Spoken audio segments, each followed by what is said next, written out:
Hello student, कैसे हैं आप सब। एक बार पुनः सी कोचिंग क्लासेस पर स्वागत है प्यारे बच्चों। और आज की इस वीडियो में न्यूट्रॉन की खोज के बारे में चर्चा करेंगे। प्रोटॉन की खोज, इलेक्ट्रॉन की खोज ऑलरेडी मैंने वीडियो अपलोड कर दिया है, जिसमें कैथोड किरणों की खोज और एनोड किरणों की खोज मैंने बताया था प्यारे बच्चों। सबसे पहले विलियम क्रुक्स ने आपको कैथोड किरणों के बारे में बताया था। हमने एक विसर्जन नली ले लिया था प्यारे बच्चों विलियम क्रुक्स के आधार पर, और एक कैथोड और एक एनोड लगाया। इसको एक निर्वात पंप के माध्यम से जोड़ दिया गया। साथ में इसे उच्च वोल्टेज लगाने के लिए बाह्य स्रोत के साथ जोड़ दिया गया, यानी किसी भी माध्यम से इसमें हम उच्च वोल्टेज का आरोपण करेंगे। ये हमारा कैथोड पर बच्चों निगेटिव आयन, जो हमारा एनोड होता है पॉजिटिव आयन। तो विलियम क्रुक्स ने सन 1879 में ये आपका कांच का विसर्जन नली लेकर दो इलेक्ट्रोड लगा करके निम्न दाब ये निर्वात पंप था, निम्न दाब पर, किस पर, निम्न दाब पर इस पे उच्च वोल्टेज आरोपित किया। तो देखा कि कुछ किरणें कैथोड से निकल करके एनोड की ओर चल रही हैं, जिसे कहा गया कैथोड किरण। क्या कहा गया? कैथोड किरण। इसके बाद प्यारे बच्चों सन 1886 में गोल्डस्टीन ने बताया कि कैथोड किरणें तो निकलती हैं, लेकिन कुछ समय पश्चात एनोड से भी कुछ किरणें चलती हैं, जो कि कैथोड की ओर चल रही होती हैं, कैथोड छिद्र को भी पार कर जाती हैं, जिससे क्या कहा गया? एनोड किरण कहा गया। क्या कहा गया? एनोड किरण कहा गया। इस प्रकार से कैथोड और एनोड का खोज भैया 1800 शताब्दी में हो गया था। इसके बाद 19वीं शताब्दी 1932 में न्यूट्रॉन की खोज की गई, क्योंकि जो प्रोटॉन होता है वो धनात्मक होता है, इलेक्ट्रॉन जो होता है ऋणात्मक होता है। तो इलेक्ट्रॉन और प्रोटॉन दोनों की खोज हो गई कैथोड एनोड के माध्यम से। इसके बाद भैया 1932 में न्यूट्रॉन की खोज चैडविक ने किया। वो अपने प्रयोग कर रहे थे। प्रयोग में उन्होंने देखा कि जब बेरिलियम पर हल्के तत्व के पतले पत्थर में तीव्र गति से गतिशील अल्फा कणों की बौछार की जाती है, तो बेरिलियम कार्बन परमाणु में परिवर्तित हो जाता है तथा एक उदासीन कण प्राप्त होता है, जिसका द्रव्यमान प्रोटॉन के द्रव्यमान के लगभग बराबर होता है, जिससे न्यूट्रॉन कहा गया। मतलब न्यूट्रॉन की खोज प्यारे बच्चों कैसे हुई? तो न्यूट्रॉन की खोज चैडविक ने की। 1932 में इन्होंने अपने एक प्रयोग में बताया कि जैसे बेरिलियम का एक पतला पत्थर ले लें, मतलब पतली पन्नी के समान प्यारे बच्चों बेरिलियम का हम भाग ले लेते हैं, जिसमें क्या करते हैं हम?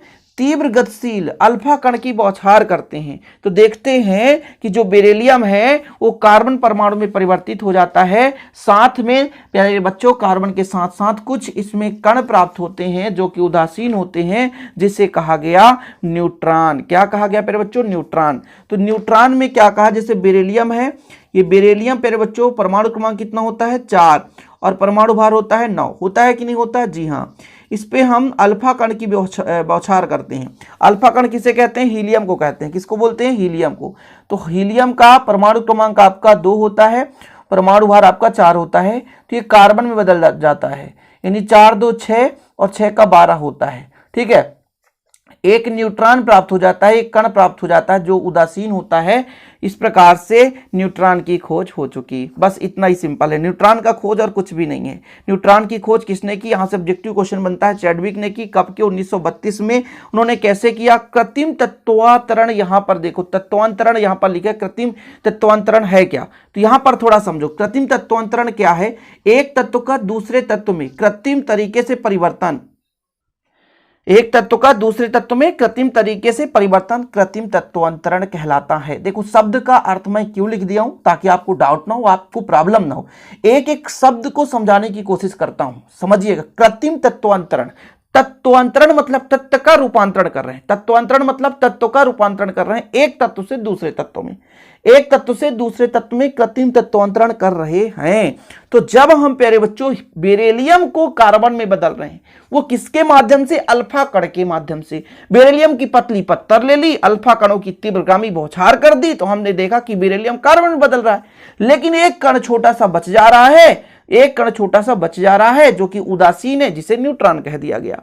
यह केवल बेरिलियम के ही साथ नहीं होता, बल्कि अन्य नाभिकीय अभिक्रियाओं में भी पाया जाता है प्यारे बच्चों। इसलिए इस मूलभूत कण का नाम हम उदासीन प्रकृति के कण न्यूट्रॉन कह दिए। न्यूट्रल मतलब उदासीन होता है, और न्यूट्रल से बना भैया न्यूट्रॉन। न्यूट्रॉन हमारा हो गया जो कि किसी भी परमाणु के नाभिक में पाया जाता है। परमाणु के नाभिक में प्रोटॉन और न्यूट्रॉन पाया जाता है, जबकि जो इलेक्ट्रॉन है नाभिक के चारों ओर चक्कर लगाता है। आगे चलकर आप बेसिक से पढ़ोगे, बिल्कुल चिंता ना करो। यदि केमिस्ट्री पढ़ने आए हो, जी हाँ, तो आप बेहतरीन रूप से पढ़ाई करोगे, आपको बिल्कुल चिंता करने की जरूरत नहीं है। पॉइंट बाय पॉइंट आपका मैं क्लियर करूंगा, कोई भी टॉपिक आपके डाउट में नहीं रह जाएगा, आप बिल्कुल चिंता ना करें।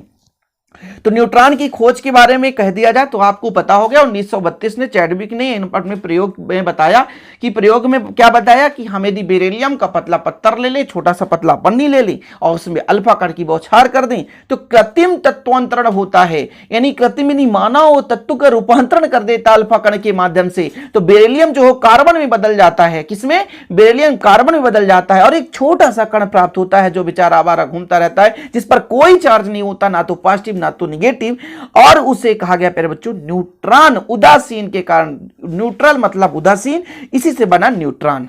न्यूट्रॉन की खोज किसने की? तो चैडविक ने की। कब की? 1932 में। क्लियर है? यदि ऑब्जेक्टिव बन आ जाए तो आपको क्लियर होना चाहिए, आपसे बनना चाहिए। इतना समझ में आया प्यारे बच्चों? इसके बाद आप देखो थोड़ा सा, यहां पर देखो न्यूट्रॉन का द्रव्यमान देख लो, 1.675 × 10⁻⁻24 यानी 1.675 × 10⁻⁻24। ये आपका भैया मास ऑफ न्यूट्रॉन है, जिसका द्रव्यमान लगभग प्रोटॉन के द्रव्यमान के बराबर होता है। लगभग की बात कर रहा हूं, थोड़ा बहुत इधर उधर चेंज रहता है, क्योंकि प्यारे बच्चों न्यूट्रॉन का द्रव्यमान यहां पे ग्राम में देके रखा है, 1.675 × 10⁻⁻24 ग्राम है।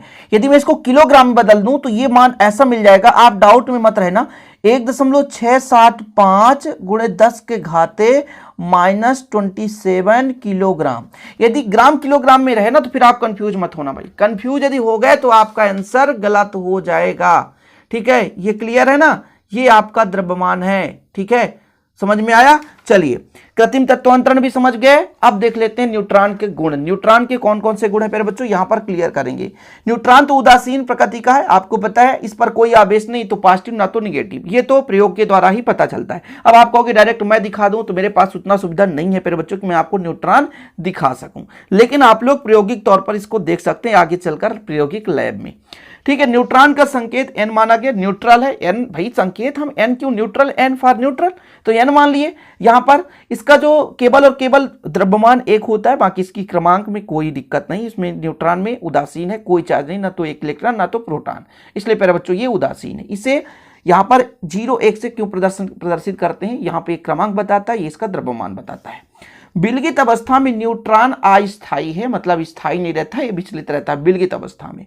न्यूट्रॉन चुंबकीय तथा विद्युतीय क्षेत्र में अपने पथ से विचलित नहीं होते। इसका कारण क्या होता है कि जैसे देखिए, प्रोटॉन यदि जा रहा होता है तो प्रोटॉन पे धनावेश है, यदि विद्युत क्षेत्र है तो निगेटिव की ओर मुड़ेगा। इसी प्रकार यदि हम इलेक्ट्रॉन की बात करें तो इलेक्ट्रॉन निगेटिव है, विद्युत क्षेत्र में धन की ओर मुड़ेगा।